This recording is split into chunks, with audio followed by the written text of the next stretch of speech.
بسم اللہ الرحمن الرحیم۔ موسم سرما کی آمد ہے اور اسی مناسبت سے موسم سرما کے امراض خاص طور پہ نزلہ زکام کھانسی کے موضوع پہ ہم خصوصی طور پہ ویڈیو بنانے جا رہے ہیں۔ موسم اپنے قدرتی نظام کے تحت بدلتے ہیں، جیسے موسم گرما کے بعد موسم برسات اور پھر موسم سرما آتا ہے۔ ہر موسم کے اپنے تقاضے ہوتے ہیں۔ موسم کی تبدیلی جسم انسانی کی صحت اور مزاج پر اثر انداز ہوتی ہے، کیونکہ موسمی تبدیلی سے درجہ حرارت میں تبدیلی ہوتی ہے، جس کے صحت پر اثرات ہوتے ہیں۔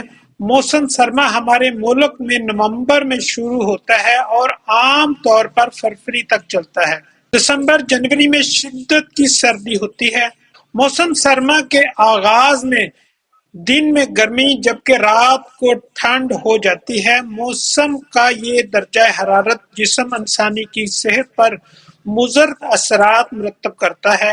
اگرچہ موسم سرما دلکش ہوتا ہے چونکہ یہ موسم گرما کے بعد آتا ہے اور موسم گرما میں بھوک کم لگتی ہے جبکہ موسم سرما میں بھوک بڑھ جاتی ہے، اور جسم کو سردی کے مقابلہ کرنے کے لیے مقوی غذاؤں کی طلب زیادہ ہو جاتی ہے۔ موسم سرما میں ہوا میں نمی کے باعث مسامات بند ہو جاتے ہیں اور پسینہ نہیں آتا۔ فضلات جسم میں بند ہو جاتے ہیں تو جسم میں حرارت اور توانائی کا نظام توازن میں نہیں رہتا، اس لیے جسم کو غذا کی ضرورت بڑھ جاتی ہے۔ اس موسم میں کھانوں کے رسیا اور عمرہ طبقہ مرغن مقوی اور گرم غذائیں خوب استعمال کرتے ہیں۔ خشک میوہ جات اپنی حیثیت کے مطابق خوب استعمال ہوتے ہیں۔ ثقیل غذائیں یعنی دیر ہضم غذائیں بھی جلد ہضم ہو جاتی ہیں۔ اسی طرح یہ موسم خوش خوراکی کے لحاظ سے بھی بہت اچھا ہوتا ہے، لیکن اس موسم میں درجہ حرارت کی تبدیلی سے وائرس کی نشو و نما اور پھیلاؤ کا سبب بنتی ہے۔ اس ناخوشگوار پہلو کے باعث متعدی امراض بھی جنم لیتے ہیں۔ شدت سردی کے باعث لوگ گھروں سے کم نکلتے ہیں۔ اسی طرح یہ وائرس بآسانی ایک سے دوسرے کو منتقل ہو جاتا ہے اور ایک سے دوسرے کو لگ جاتا ہے، خصوصی طور پر وہ لوگ جن کا مدافعتی نظام کمزور ہوتا ہے، وہ شدت سردی سے متاثر ہو جاتے ہیں اور موسم سرما کے امراض کا شکار ہو جاتے ہیں۔ اس طرح کچھ ایسے وائرس بھی امراض کے پھیلاؤ کا سبب بنتے ہیں جو موسم سرما میں ہی پھیلتے پھولتے ہیں۔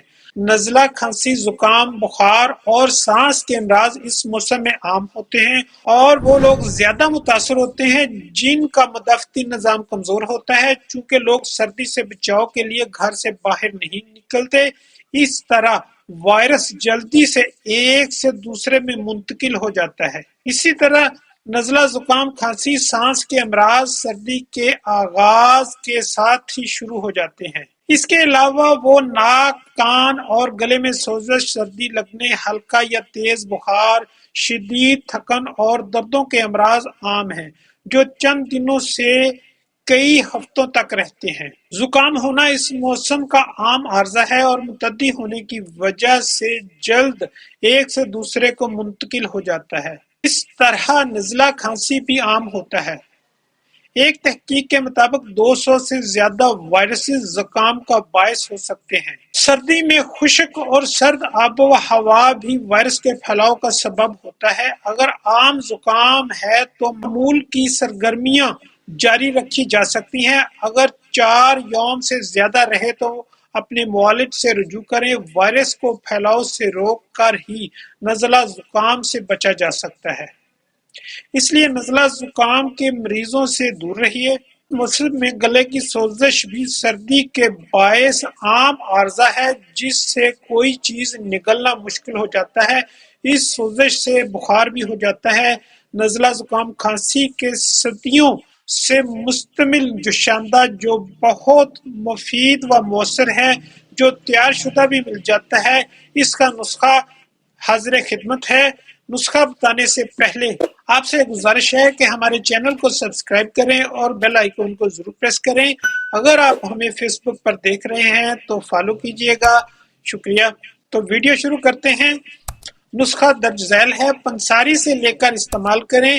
گل بنفشہ 5 گرام، گل گوزبان 5 گرام، تخم ختمی 5 گرام، عناب 5 گرام، سپستان 9 گرام، افسن 3، نیم کوفتہ 5 گرام لے کر آدھا گلاس پانی میں جوش دے کر حسب ضرورت چینی ملا کر اور جوش دے کر چھان کر صبح و شام روز پی لیں۔ جلد خشک ہونا، موسم سرما میں جلد متاثر ہوتی ہے اور خشک ہو کر پھٹ جاتی ہے۔ ایسا عام طور پر شدت سردی میں ہوتا ہے۔ چہرے کی جلد زیادہ تر متاثر ہوتی ہے جبکہ دیگر اعضاء کپڑوں، جوتوں اور جرابوں میں لپٹے ہوئے ہیں، اس لیے محفوظ رہ جاتے ہیں۔ اس متاثرہ جگہ پر گلیسرین لگانا فائدہ مند ہے۔ اگر داغ پڑ جائیں تو نیم گرم پانی سے صابن کے ساتھ دھوئیں۔ بعض افراد میں جلد خشک ہو کر خارش ہو جاتی ہے، ایسے لوگ گلیسرین اور عرق گلاب ملا کر لگائیں۔ موسمی الرجی میں نہایت مفید ہے۔ جو موسم کے مناسبت سے غذائیں ہیں وہ حاضر خدمت ہے۔ موسمی الرجی جس میں خارش، ناک سے پانی بہنا اور آنکھوں کا سرخ ہونا، اس سے محفوظ رہنے کے لیے ادرک، ناریل کا تیل، ہلدی، وٹامن سی اور وٹامن ڈی بڑے فوائد دیتی ہے۔ اس کا استعمال اس موسم میں ضرور کریں۔ موسم سے بچاؤ کی تدابیر۔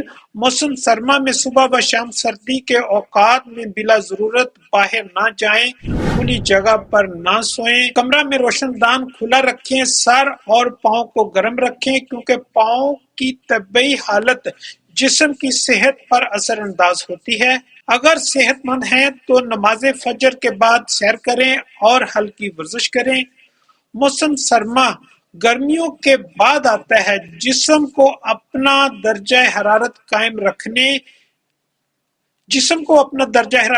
رکھنے کے لیے غذا کی ضرورت پڑ جاتی ہے۔ اپنی غذا میں اپنی حیثیت کے مطابق بہترین غذا، سبزیاں، پھل اور خشک میوہ جات کھائیں۔ یہ موسم خوش خوراکی کا بھی ہوتا ہے۔ دوپہر شام کھانے میں اپنی حیثیت کے مطابق گوشت، مچھلی، سبزیاں، پھل کھائیں۔ گاجر، جسے سستا سیب کہتے ہیں، ہر کسی کے لیے حاصل کرنا آسان ہے۔ اس موسم کے لیے بہت مفید ہے۔ گاجروں کا حلوہ لوگ بڑے شوق سے کھاتے ہیں۔ اس طرح ناشتہ میں دودھ، دلیا، انڈا اور شہد عمدہ غذا ہے۔ گرم مسالہ جات اعتدال سے استعمال کریں۔ بادام، مغز، کشمش، مونگ پھلی، چلغوزہ، اخروٹ بھی موسم سرما میں مفید ہیں۔ اس موسم میں بھوک کی طلب بڑھ جاتی ہے اور ثقیل غذائیں بھی ہضم ہو جاتی ہیں۔ اس طرح مدافعتی نظام مضبوط ہوگا اور شدت سردی سے ہونے والے امراض سے بچ سکیں گے۔ علاج بھی ہیں۔